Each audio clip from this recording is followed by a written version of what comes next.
Hoy es la segunda parte de esta serie de enseñanzas que llamamos Lo que Dios planeó. Y recordarán que ya en la primera parte, una de las cosas centrales que compartimos es el hecho de cómo el Señor hizo que sus hijos sean parte de la iglesia. Él nos convoca a todos al ser sus hijos y nos introduce al cuerpo de Cristo llamado iglesia. Ahora, teniendo esto en mente, quiero que piensen gracias a qué y por qué nosotros somos parte del cuerpo de Cristo. ¿Hay alguna habilidad o característica personal que tú y yo tengamos por lo cual tuvimos el derecho para ser parte del cuerpo de Cristo? Dios nos seleccionó porque dijo, este es mejor que este otro. Entonces, de acuerdo a sus habilidades personales, yo lo voy a hacer parte de mi iglesia. ¿Verdad que no? Somos parte de la iglesia porque todo lo hizo Cristo a nuestro favor. Ahora, fíjense lo que dice la palabra en 1 Corintios, capítulo 1, del versículo 26 al 29, vamos a leer. Yo lo voy a leer en la Nueva Versión Internacional. Pero es muy importante lo que dice el Espíritu en la palabra. Dice de esta manera: hermanos, consideren su propio llamamiento. No muchos de ustedes son sabios según criterios meramente humanos. Ni son muchos los poderosos, ni muchos los de noble cuna. Pero Dios escogió lo insensato del mundo para avergonzar a los sabios, y escogió lo débil del mundo para avergonzar a los poderosos. También escogió Dios lo más bajo y despreciado y lo que no es nada para anular lo que es, a fin de que en su presencia nadie pueda jactarse. No sé de qué manera llegaste a Cristo, pero tal vez el concepto que tú tenías de ti mismo al llegar a Cristo sea un poquito más elevado que la descripción que el Espíritu Santo hace de nuestras vidas. Porque realmente a ninguno le gusta sentirse así. Pero amados, así es como Dios nos ve. ¿Y saben para qué? Para que se pueda ver en nuestras vidas que toda la grandeza es de Dios. Eso hace que Él siempre se lleve toda la gloria. Así que cuando Él decidió que seamos parte de la iglesia, no vio características personales. Todo es gracias a Él. En la primera parte de la enseñanza nosotros dijimos una frase relacionada con Jesucristo y su iglesia. Y dijimos que Dios no puso un director general de una empresa llamada iglesia, sino que puso una cabeza que le transmita a la iglesia y le comparta su misma clase de vida. Con esta base queremos hacer fundamento para hacer hoy un paralelismo y una comparación entre los lineamientos que sigue una empresa para tomar directivos y los lineamientos que sigue el Señor para establecer dirigentes. Porque los ejemplos de la vida cotidiana nos ayudan a comprender mejor lo que Dios estableció y que aunque el hombre lo quiera cambiar, ya hemos enseñado que solo se daña al hombre, porque lo de Dios no se puede cambiar. Veamos lo que hace una empresa cuando quiere contratar directivos. Solo algunas cosas, solamente anotamos algunas. Primero, los candidatos deben pasar por una serie de entrevistas con los ejecutivos de esa empresa porque tiene que cubrir las expectativas de la compañía. Segundo, tienen que tener el perfil acorde a la posición que van a ocupar. Para eso se observa la preparación académica, las habilidades naturales, la experiencia y que además sea una persona que siempre esté interesada en crecer personalmente y profesionalmente. Tercer lineamiento. Como van a ser directivos, deben ser capaces de algo muy importante. Acuérdense de esto. Elaborar planes para llevar a la empresa al éxito. Si es un directivo, tiene que tener la capacidad de traer cosas nuevas y elaborar planes. 4. A partir de que la empresa los contrata y les da un cargo, la autoridad que ellos ejercen se basa exclusivamente en la posición que recibieron. Necesitan de la posición para ejercer la autoridad. Por eso, cuando el cargo es más alto, mayor es la autoridad que ellos pueden ejercer. ¿Queda claro más o menos unas pautas de lineamientos de una empresa? Ahora vamos a ver qué ocurre con la iglesia. Obviamente con la iglesia es todo lo contrario. Y Jesucristo no sigue para la iglesia los mismos lineamientos que sigue una empresa para tomar gente. Son totalmente diferentes. Primero necesitamos decir que en la iglesia de Jesucristo hay dirigentes.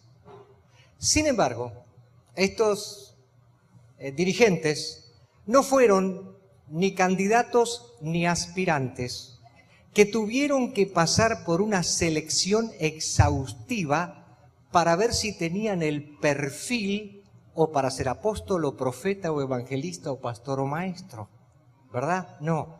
Jesucristo no hace entrevistas.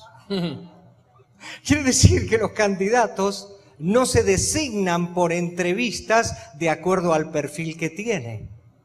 Jesucristo decide, Él, por su absoluta soberanía, quiénes son estos dirigentes de la iglesia.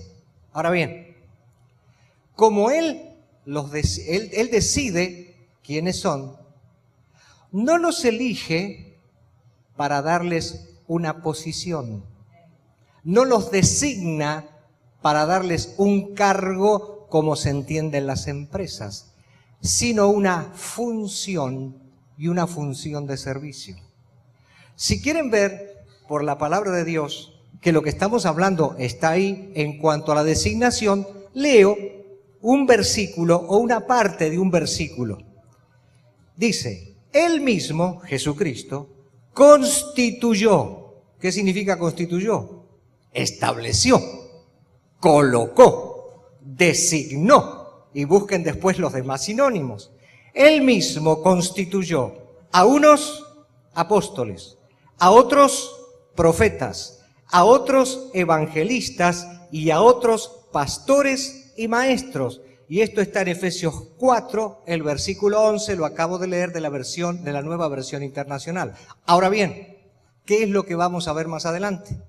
Una vez que está la designación, el establecimiento y la constitución en un tiempo más y en el desarrollo de lo que estamos impartiendo, veremos las funciones y cómo se realizan. Ustedes se imaginarán que si estos candidatos son elegidos por el Señor y no es por entrevistas, otra de las cosas que no se toma en cuenta en ellos va a ser ni sus capacidades personales ni su inteligencia. Lo mismo que vimos al principio para con todos nosotros como parte del cuerpo, ocurre exactamente de la misma manera para con los dirigentes que Dios establece en la iglesia y que Cristo designa. Por eso, nunca uno puede confundir las cosas pensando que por ser un dirigente tiene que ser más inteligente que los demás en el cuerpo. Porque no se trata de inteligencia. Nosotros a veces pensamos, necesita tener alguna capacidad mayor. Tuvo que haber tenido una serie de estudios que avalen que esta persona pueda ser un dirigente de la iglesia. Nada de eso lo tiene en cuenta el Señor. Fíjense lo que dice la palabra. Nuevamente, lo escribe Pablo por el Espíritu en la segunda carta a los Corintios, el capítulo 3, versículos 4 al 6. Pablo escribió esto hablando de sí mismo, del equipo y de los ministros del Señor. Dice, esta es la confianza que delante de Dios tenemos por medio de Cristo. No es que nos consideremos competentes en nosotros mismos.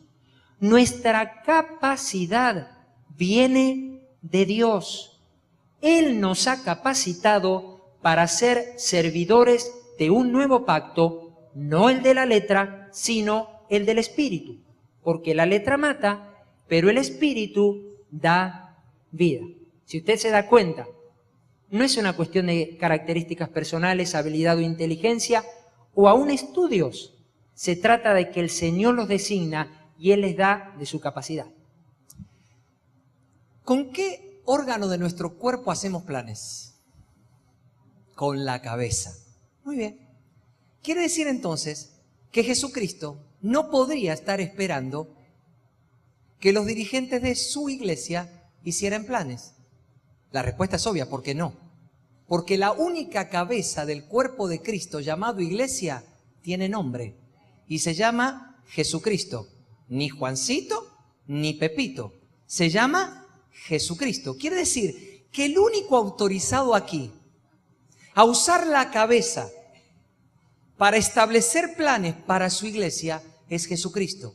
¿Cuál es entonces la honra, la responsabilidad y el privilegio que tienen los dirigentes?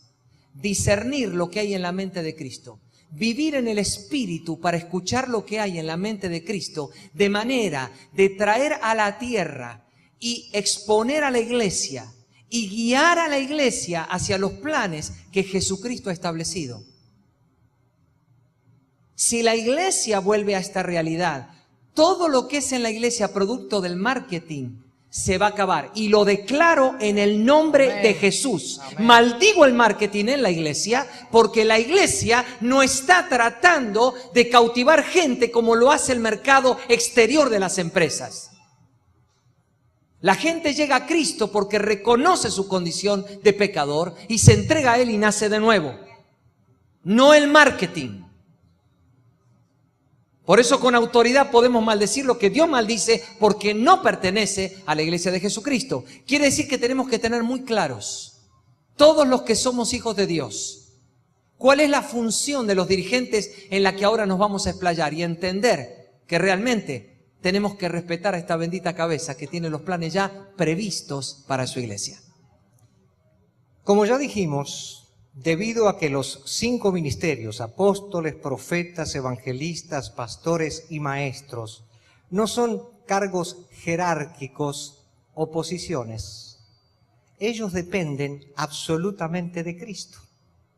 La autoridad de Cristo es la que ellos tienen, es decir, autoridad delegada. Por eso, en todo, para el ejercicio de la autoridad, van a depender de Cristo. Nunca un apóstol, un profeta, un evangelista, un pastor y un maestro puede decir yo tengo esa autoridad como si le perteneciera.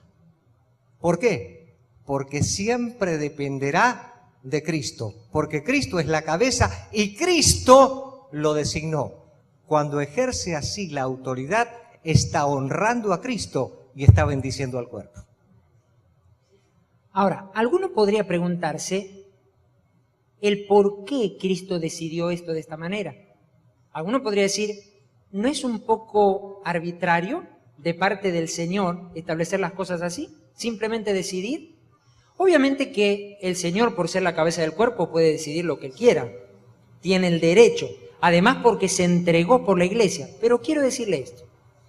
Todo esto que usted está viendo y todo esto que está entendiendo acerca de estos 5 ministerios sí tiene un fundamento, y el fundamento es muy sencillo de entender. Estos 5 ministerios son inherentes a Cristo. ¿Qué significa eso? Son parte de Cristo mismo. Estos 5 ministerios forman parte de la naturaleza de Cristo. Como estos 5 ministerios están en Él, en su naturaleza, por eso Él ha decidido, desde que ascendió, darlo a quienes Él designa. Ahora, para que usted confirme esto, voy a leer varios versículos en la palabra que demuestran los 5 ministerios en Jesucristo. En primer lugar, leo Hebreos 3, versículo 1, la segunda parte del versículo, dice así: consideren a Jesús apóstol y sumo sacerdote de la fe que profesamos. Lo segundo, en Mateo 13, desde el 54 al 57, voy a leer algunos versículos y algunas partes nada más, pero dice así: al llegar a su tierra, comenzó a enseñar a la gente en la sinagoga y se escandalizaban a causa de él. Pero Jesús les dijo: en todas partes se honra a un profeta, menos en su tierra y en su propia casa. Si se dan cuenta, Jesús está hablando de sí mismo como un profeta. Lo siguiente, Mateo 9:35, vamos a ver, aunque no lo menciona claramente la palabra evangelista, vamos a ver todas las funciones y el corazón de un evangelista en este versículo. Dice: Jesús recorría todos los pueblos y aldeas, enseñando en las sinagogas, anunciando las buenas nuevas del reino y sanando toda enfermedad y toda dolencia. El siguiente es Juan 10, versículo 11. Jesús está hablando también y dice de sí mismo: yo soy el buen pastor. El buen pastor da su vida por las ovejas. Y el último, Juan 13, versículo 13, Jesús también está hablando y dice: ustedes me llaman maestro y señor, y dicen bien porque lo soy. Quiere decir que Jesucristo, estando en el mundo, demostró que parte de sí mismo eran estos 5 ministerios: apóstol, profeta, evangelista, pastor y maestro. Lo que la Biblia enseña es que a partir de que Jesucristo ascendió, estos 5 ministerios que son parte de Él los constituyó a estos oficios: apóstol, profeta, evangelista, pastor y maestro. Él constituyó los oficios y esos oficios se los encarga a personas. ¿Por qué hago esta aclaración? Porque lo que Jesús constituye es el oficio, no la persona. Las personas pueden ir bien o pueden ir mal. Pueden hacer las cosas bien o pueden fallar. Y alguien dice: pero se trata de un apóstol. Sí, señores. Lo que Jesús constituyó es el ministerio del apóstol. Las personas pueden fallarle al Señor como cualquier otra persona. Por supuesto que no es lo que Dios quiere, pero puede ocurrir. Él entonces constituye el oficio, cada uno de los 5, y nos elige a personas para desarrollar ese oficio que Él nos está entregando. Ahora bien, uno dice: bueno, ¿por qué estas personas son dirigentes de la iglesia? ¿Por qué? A ver, estos 5 ministerios, las personas que realizan estos 5 ministerios, ¿no son también parte del cuerpo de Cristo? Claro que sí, por supuesto que sí. Pero a nivel de función hay una diferencia. Como Jesús le transfirió lo mismo que Él tiene en estos 5 ministerios, lo que ocurre es que esas personas representan a Cristo como cabeza. Es decir, si bien son parte del cuerpo de Cristo, a nivel de funcionamiento representan a Cristo como cabeza. Es por eso que son dirigentes, porque Jesús decidió transferirles de su misma unción, de lo que muchas veces se llama, para poder identificarlo, de su manto, de lo que Él mismo es, lo transfirió a personas para que esas personas desarrollen esa función. Esa es la razón por la que, aunque estas personas que son dirigentes de la iglesia son parte del cuerpo de Cristo, a la vez son representantes de la cabeza, que es Cristo en la tierra. Por eso es tan importante el tema de la autoridad aquí y del entendimiento de autoridad en este punto particular. Mire esto, le leo solo un pasaje, para que nos demos cuenta de la fuerza que tiene esto que estamos enseñando. 1 Corintios 14, versículos 37 y 38. Miremos cuál es la clase de autoridad de la que nos están hablando aquí. El apóstol Pablo habla como apóstol y mire lo que dice en este pasaje. 1 Corintios 14. Si alguno se cree profeta o espiritual, reconozca que esto que les escribo es mandato del Señor. Si no lo reconoce, tampoco él será reconocido. No hay nada de eso que, bueno, hermano, yo opino que, bueno, según la doctrina que tenemos, creemos que... ¿Hay algo de eso aquí? No. Lo que les estoy enseñando, dice, viene del Señor. Así que si alguien no reconoce esto, el problema lo tiene con el Señor. Él tampoco será reconocido. Se da cuenta que el tema de la autoridad y de la dirigencia unida a Jesucristo es una cosa que tiene mucho poder y mucha fuerza. Avanzamos.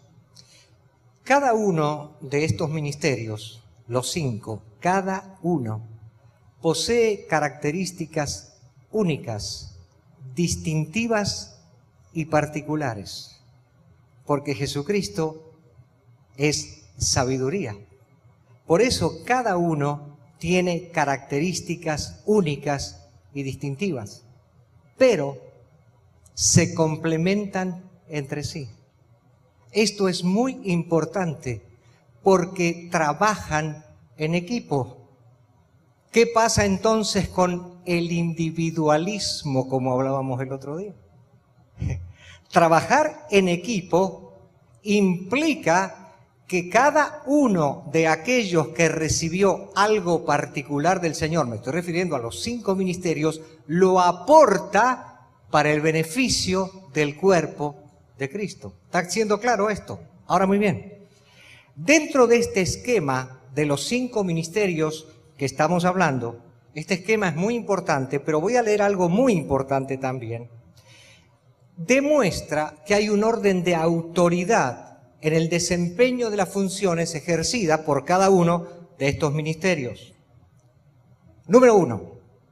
Los apóstoles y profetas son designados por Dios como primeros y segundos. Repito, los apóstoles y profetas son designados por el Señor como primeros y segundos en el ejercicio de la autoridad que el Señor les entregó. Leo una parte de un versículo. En la iglesia, Dios ha puesto en primer lugar apóstoles, en segundo lugar profetas. Estoy leyendo 1 Corintios 12, 28, la primera parte, Nueva Versión Internacional. Primero apóstoles, luego profetas. Ahora, si recuerdan que antes leímos Efesios 4:11, ustedes recordarán que el mismo orden que Daniel acaba de leer en 1 Corintios también está en Efesios 4:11, porque cuando dice que Jesucristo constituyó, dice a unos apóstoles, a otros profetas. Se vuelve a respetar el orden. Pero mire algo más.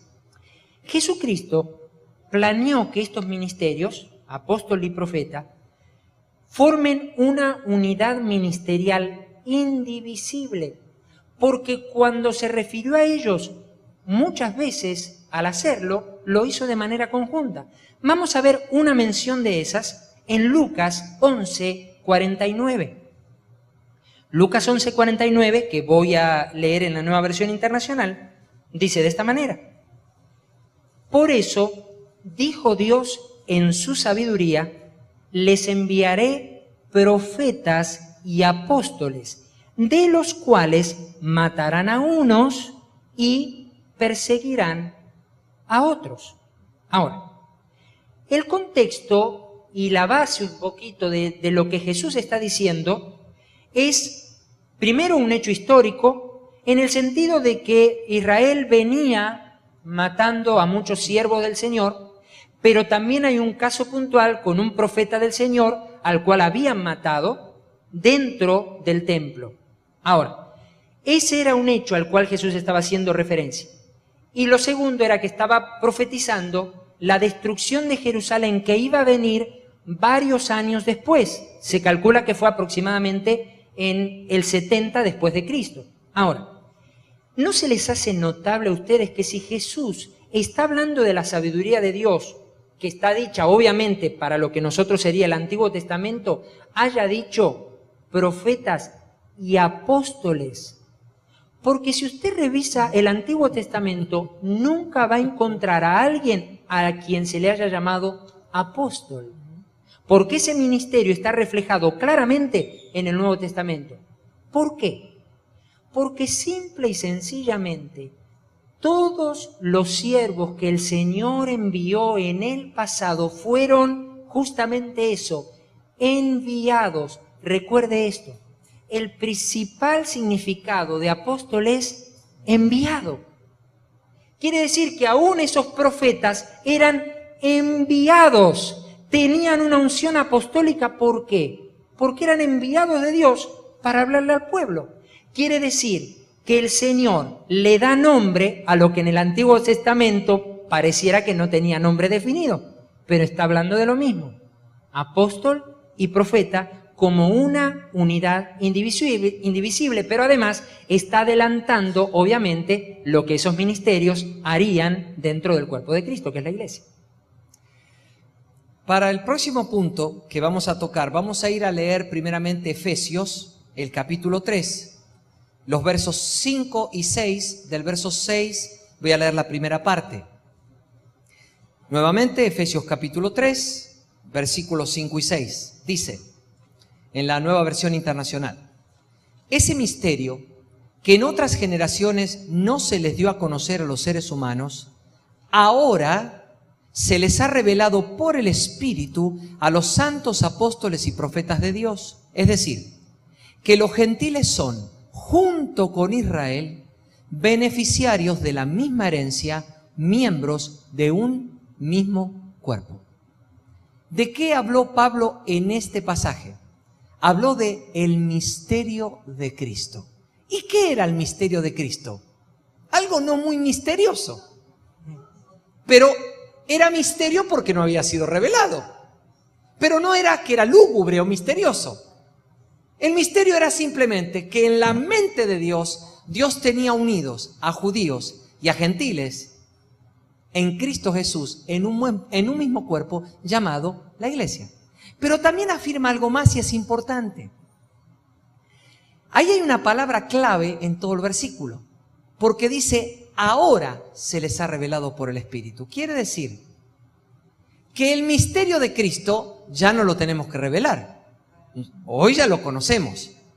Pero los antiguos, ¿conocían el misterio de Cristo? No conocían porque no les había sido revelado. Y cuando Dios decidió revelarlo, ¿a quién se los reveló?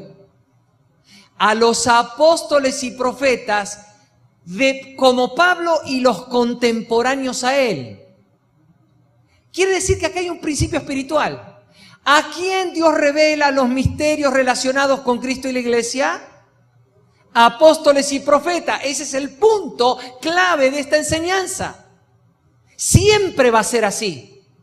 Como siempre va a ser así, que dice, Dios no hará nada en la tierra si no se los anuncia a sus profetas. Así es. Alguien puede decir, lo creo o no lo creo, pero así va a ser. Solo se va a dañar si no lo cree.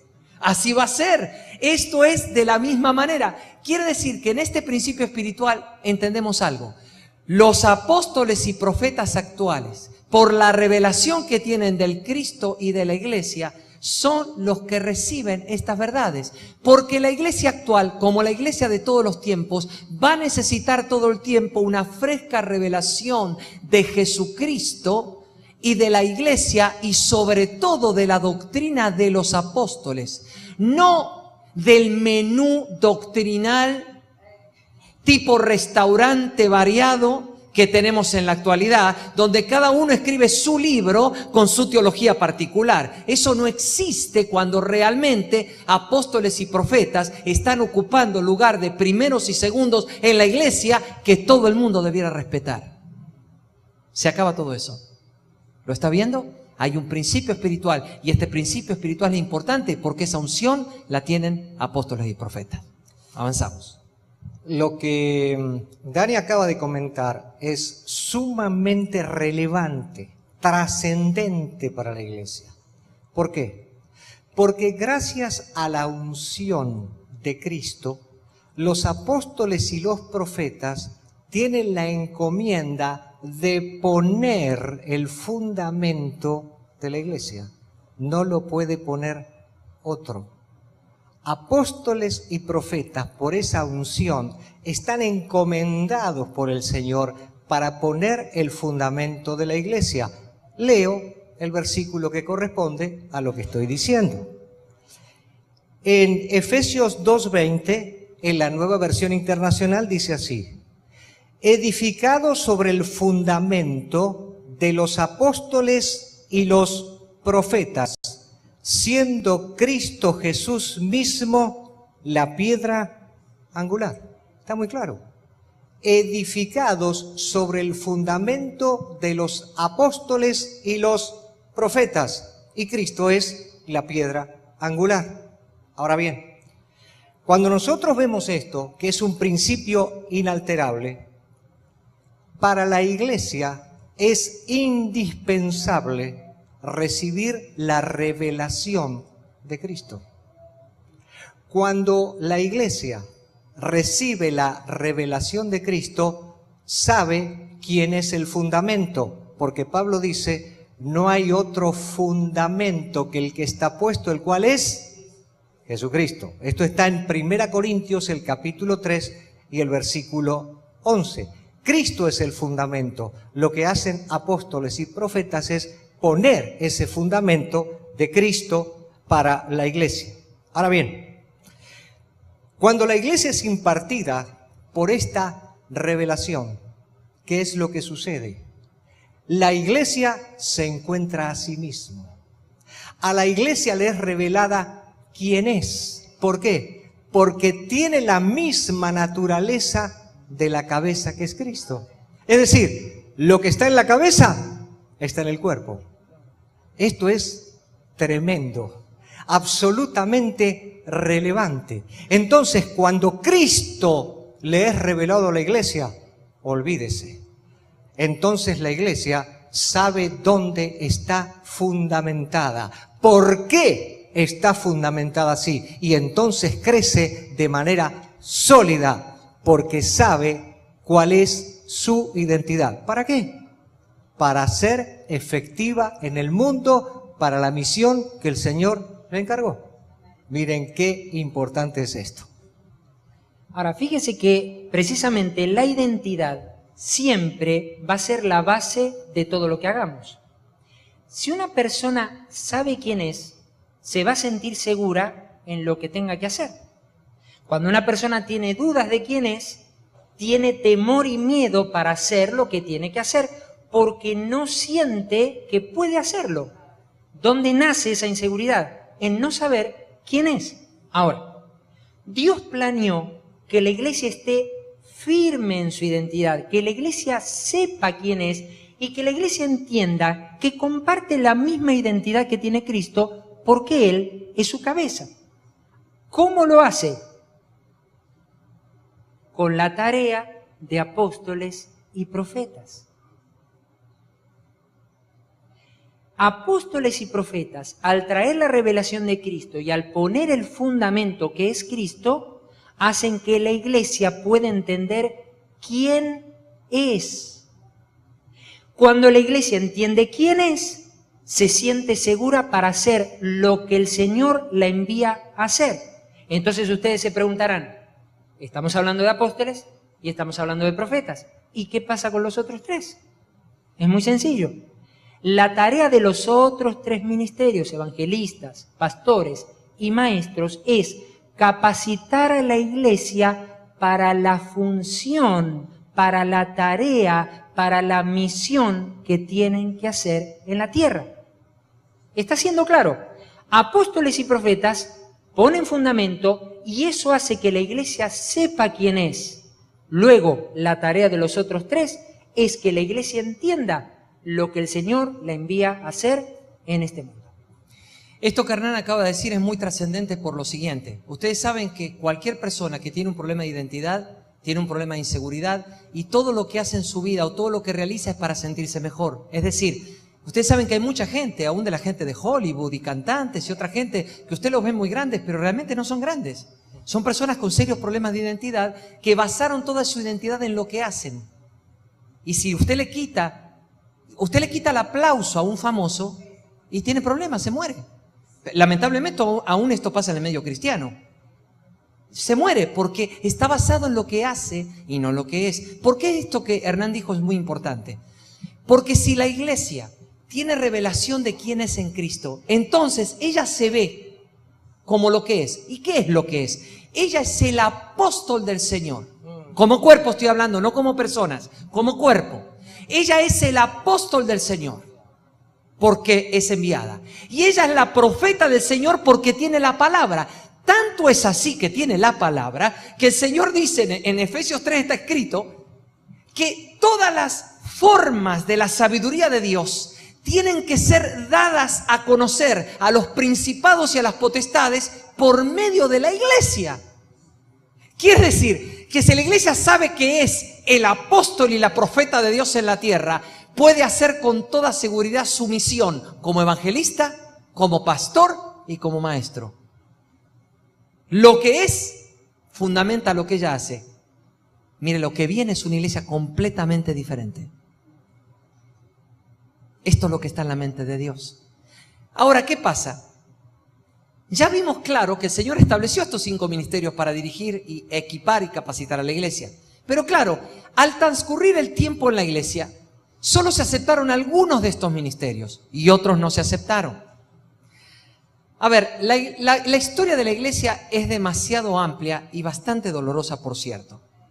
Hoy ni tenemos el tiempo de tocar los detalles de la historia, que son muy interesantes. Pero por lo menos vamos a ver algunas características solamente para entender el panorama que estamos viendo en la iglesia de hoy. Lo que hoy estamos viendo en la iglesia. ¿Por qué? Porque lo que hoy estamos viendo en la iglesia es consecuencia de la historia, aunque no estemos tocando la historia. ¿Cómo vemos a la iglesia nosotros? Dividida en diferentes organizaciones que se conocen como denominaciones cristianas, ¿sí o no? Menciono algunas solamente. Bautista, metodista, presbiteriana, anglicana, pentecostal, adventista, y me faltan muchísimas. Todas son organizaciones que han adoptado un conjunto de doctrina de acuerdo a una interpretación que ellos poseen de la palabra y se unieron a esa interpretación, pero además todas ellas se rigen por estatutos que los dirigentes de cada una de esas organizaciones establecieron. Luego tenemos dentro de este panorama algo diferente, que es lo que se conoce o se dan llamar o se declara a sí misma iglesias independientes. ¿Por qué se llaman así? Porque no pertenecen a ninguna denominación, pero ellas también tienen un conjunto de doctrinas con una interpretación determinada. Es decir, la realidad de lo que vemos hoy viene de una historia donde el diablo ha tratado de socavar los fundamentos de la iglesia para quitarle la autoridad y el poder que el diablo sabe que el cuerpo de Cristo tiene en la tierra. Por eso es tan trascendente entender un poquito, aunque sea, de la historia y cómo estamos en el presente. Es muy para meditar lo que ha pasado con la iglesia en el tiempo.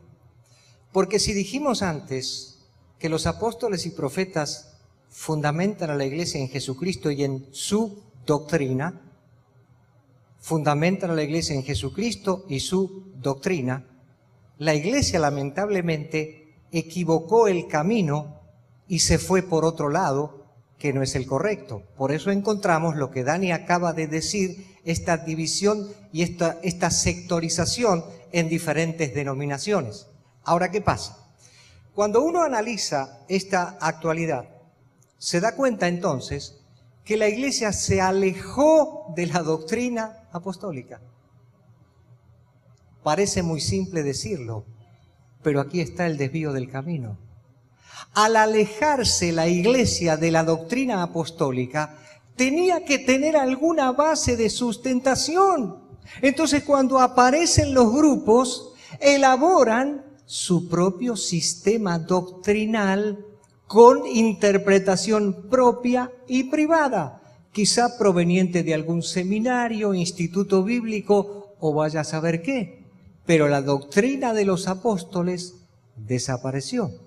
Eso es lo que lamentablemente nosotros nos encontramos. Esa es la realidad que nosotros teníamos al día de hoy. Ahora bien, todo este tipo de sectorización y de interpretaciones particulares también afectó a los 5 ministerios. Y, entre otras cosas, simplemente menciono una que se cree y se predica, que los apóstoles y profetas han cesado en su función. Y uno dice, si Jesucristo mismo los constituyó, Efesios 4:11, muéstreme un versículo donde los desconstituyó. Estoy siendo claro, no tiene base. Esa es una de las cosas que se cree y se predica. Y entonces, cuando quitamos esto de la iglesia pierde la identidad, no sabe dónde está, anda vagando, y eso es lo que estamos viendo parte de la iglesia hoy. Entonces, ¿qué dice la iglesia? Como no hay apóstoles y profetas, lo único que hay el día de hoy es evangelistas, pastores y maestros. ¿No es eso lo que estamos viendo? Muy bien. Creo que es claro lo que estamos hablando, ¿verdad? Seguimos. Ahora, obviamente, hay buenas noticias. ¿Por qué? Porque ¿a quién le pertenece la iglesia? A Cristo. Él siempre se va a ocupar de ella. No va a permitir jamás que ideas de hombres, pensamientos de hombres, aún con buena intención, porque nadie está aquí para juzgar la intención. Lo que estamos viendo es una realidad. Cómo la iglesia ha perdido esa identidad por perder la unción y la función de apóstoles y profetas. ¿Cuál es la buena noticia? Hace ya algunas décadas el Señor comenzó a restaurar los ministerios apostólicos y proféticos. Déjeme decirle algo. Los otros tres, que Daniel decía, hoy por lo menos se respetan en algunas congregaciones locales, en algún otro tiempo también fueron despreciados. Y el Señor también los tuvo que restaurar. Quiere decir que esto no pasó exclusivamente con apóstoles y profetas. Pasó prácticamente con los 5 ministerios. Entonces, ¿para qué el Señor está haciendo esto y por qué lo está haciendo? Por una sencilla razón.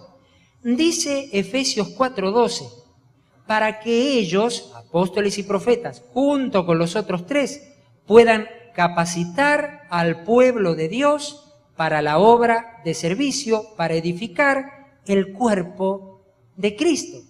Son necesarios porque ellos tienen esta unción, esta gracia dada por Cristo mismo para capacitar a la iglesia y que la iglesia sepa quién es, dónde está parada y lo que tiene que hacer.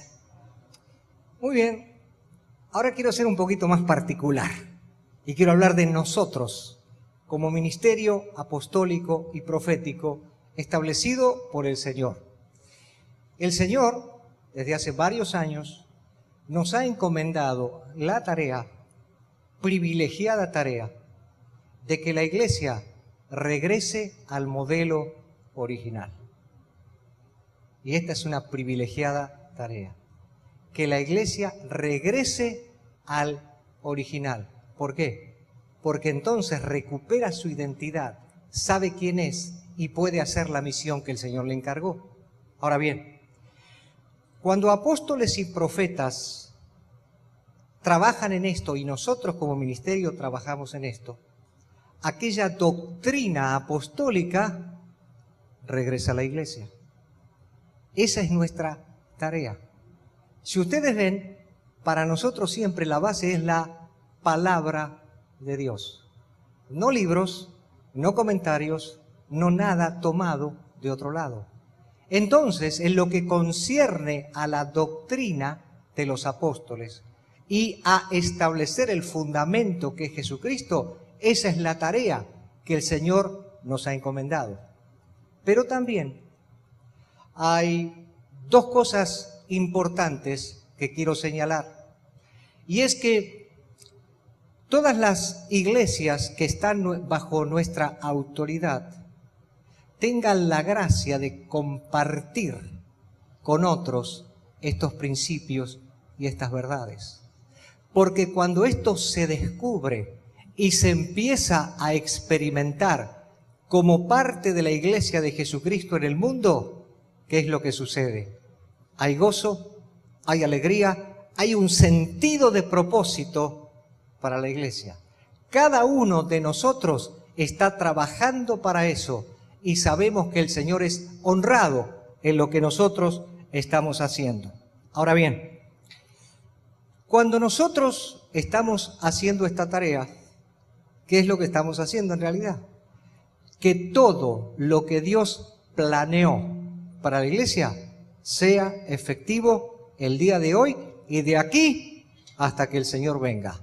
Alabado sea su nombre. Cuando comenzamos esta serie de enseñanza, dijimos que esto servía para alguien completamente nuevo en el sentido de que se acaba de entregar a Cristo y comienza a integrarse a la iglesia local, o para alguien que tiene muchos años de estar integrado en la iglesia local. ¿Por qué? Porque todos aquellos que forman parte de las iglesias locales que están bajo la autoridad del ministerio tienen un privilegio y a la vez tienen una responsabilidad. ¿Por qué? Porque es necesario que cada uno de ustedes refleje la humildad de Cristo. ¿Para qué? Para que puedan ser en manos del Señor un instrumento que de múltiples formas el Señor utilice para mostrarle a otros creyentes y a otras personas cuál es el modelo que Dios estableció para la iglesia. Si esto se hace reflejando la humildad de Cristo, primero lo estaremos haciendo como el Señor lo quiere. Pero segundo, aquellos que de verdad tengan corazón y su corazón esté bien alineado con el Señor para honrar y obedecer lo que Dios estableció, sabrá que no puede estar de cualquier manera y decir, soy parte de la iglesia. Lo de la autoridad no importa, si se cree en los 5 ministerios no importa. No, aquí lo bueno es que se alaba bien. No sé si me está entendiendo. No va a dar lo mismo, porque hay un entendimiento, porque hay una revelación. Hay algo adentro que dice, no, espérame. Yo sé dónde estoy parado. Yo no estoy en un lugar entre comillas, voy a un lugar porque ahí hay mucha o poca gente. Yo sé dónde Dios me colocó. Yo sé lo que Dios habla de su autoridad en la iglesia. Y no estoy dispuesto a estar en un lugar donde la autoridad que Cristo estableció no se respeta. Ese debiera ser siempre la resolución y la decisión de hijos de Dios que realmente, si aman al Señor, dice, el que me ama, me obedece. Y esto es obedecer. Entrar al orden de Dios es obedecer. Cualquiera que dice, yo lo amo, pero no quiero el orden de Dios, realmente no lo ama. Quiere las cosas a su manera, es decir, quiere continuar en el individualismo del cual hablamos en la primera parte. Por eso, para cerrar esta parte de la enseñanza el día de hoy, quiero que me acompañen a Filipenses capítulo 2 y al versículo 3. Es un versículo bien importante lo que dice allí por el Espíritu del apóstol Pablo. Filipenses capítulo 2, verso 3, yo lo voy a leer en la Biblia Reina Valera contemporánea. Dice así: no hagan nada por contienda o vanagloria. Al contrario, háganlo con humildad y considerando cada uno a los demás como superiores a sí mismo. ¿Qué está diciendo Pablo aquí? Si yo como hijo de Dios digo, no, porque nosotros somos los que sabemos. Nosotros estamos en la verdad. ¿A usted le parece que ese es el Espíritu de Cristo? Creo que no. ¿No? Claro que no. Justamente cuando uno tiene una revelación, la revelación me hace más humilde, como Cristo, que no hubo nadie con la humildad que Él tuviera. ¿Qué va a pasar entonces? Cuando yo pueda hablar acerca de estas verdades, primero no lo hago para contender, luchar de opiniones con la gente. No lo hago para vanagloriarme de nada. Lo hago para decir, Señor, de lo que me diste de luz, soy responsable de extender esa luz a los demás, pero con la humildad tuya, reconociendo a aquel que le estoy hablando, que es mi hermano, probablemente sea un hermano en Cristo, como superior a mí. Qué diferente es hacer en este espíritu esta tarea. Y este es el espíritu, lo voy a decir así, que nos exige el Señor. Amén. Si realmente estamos en Cristo y Amén. Si realmente tenemos la humildad de decir, Señor, nos ha llegado a nosotros una revelación y queremos caminar en ella con la humildad que tú nos has dado. Creo que es muy trascendente lo que en esta mañana hemos visto de manera muy sencilla, pero también de manera muy estable, de manera que tenemos una plataforma de saber dónde estamos parados en el Señor. Así que vamos a orar esto, y específicamente por cada hermano y hermana que están en las congregaciones locales que van a estar viendo estos videos, para que este espíritu de humildad jamás lo olviden y sea la base de todo lo que hagan cuando estemos hablando de esta verdad de los 5 ministerios, de lo que el Señor estableció como dirigencia en la iglesia, para que realmente la iglesia sea bendecida y sobre todo camine en la autoridad que Dios dispuso para Amén. ella. Oramos al Señor.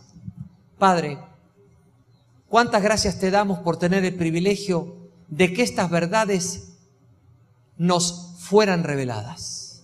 Señor, no tenemos nada especial. Empezamos diciendo esto esta mañana.